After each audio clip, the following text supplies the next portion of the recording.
बिस्मिल्लाहिर्रहमानिर्रहीम अस्सलाम वालेकुम। मैं आपका वीर दोस्त गुलाम मुर्तज़ा, तुसीं वेख रहे मुर्तज़ा टीवी।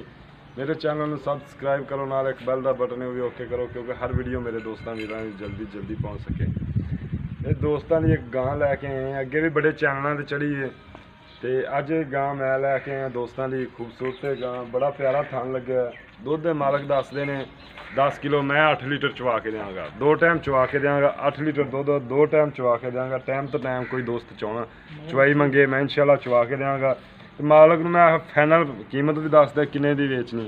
मेरी वीडियो एंड तक देखा जे। दोस्तों सब तो पहले ईद मुबारक, एडवांस ईद मुबारक। तो अल्लाह पाक खैरी मेरी ईद गुजारे, हर दोस्त की खुशी नाल ईद गुजारे। तो अज वीडियो लैके आए फौज साहब, इधर आओ। हाँ, अज फौज साहब वीडियो लैके आए। अस्सलाम वालेकुम फौज साहब। वालेकुम फौज साहब की हाल चाल है? शुक्र अल्हम्दुलिल्लाह। ठीक ठाक हो जी सर। तो फौज ने किमें कढ़ दिता तुहानू? छुट्टी आए हैं। छुट्टी दे कितनी छुट्टियां ने? 15। तो ईद कैसी गुजार रहा है जी? शुक्र अल्हम्दुलिल्लाह ठीक है। अच्छा, तो फौज साहब गां कितने सूबे हैं? दूजे सूबे। दुध कितना है जैनमन? 10 किलो। मैं 8 लीटर चवा के 2 टाइम दे देगा? जी सर। ठीक है। कैमरामैन दिखाओ मगर की है? बच्ची है। तसली करा दे कैमरामैन। बड़ी प्यारी जी साहिवाल की गां है, बड़ी खूबसूरत है।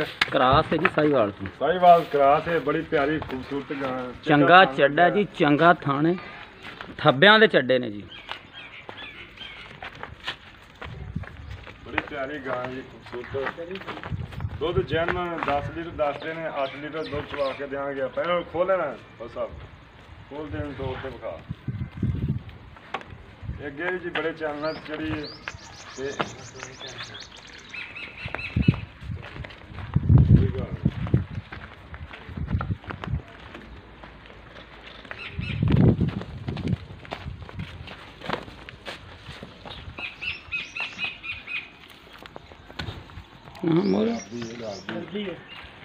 बड़ी खूबसूरत है जी। सील गां है, बच्चा दूसरी गां का बच्चा चुंगी जाता। मगर की फलसा बच्ची विखा कैमरा में।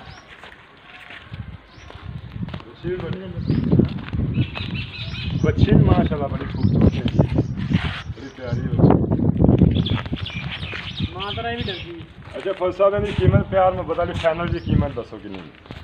फाइनल जी दस कितने दिन? 1,15,000। 1,15,000। कोई प्यार मोहब्बत कोई थोड़ा बहुत कर लोगे मेरे दी? आखिरी रेट तो लास्ट थोड़ा बहुत कर लिया वो कर लवांगे जो ठीक है जी। 1,15,000 इहदे च भी इंशाल्लाह थोड़ा बहुत प्यार मोहब्बत मैं लाजमी करावांगा।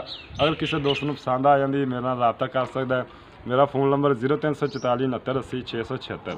व्हाट्सएप भी है, ईमेल नंबर भी है। एक नंबर 0306 96 19 664। भाई साहब अपना नंबर दस दे यार। 0352 67 107। दोबारा फिर दस दो। 0352 67 107। ये फौज साहब और रबता कर सकता, किसी दोस्त वीर ने गां पसंद आ जाती है, कोई मालक खड़ा है, मालक नाल रबता कर सकता। इंशाल्लाह मैं फुल प्यार मोहब्बत करावांगा। तो इजाज़त दो, मिलने अगली वीडियो से। पाकिस्तान जिंदाबाद, अल्लाह हाफ़िज़।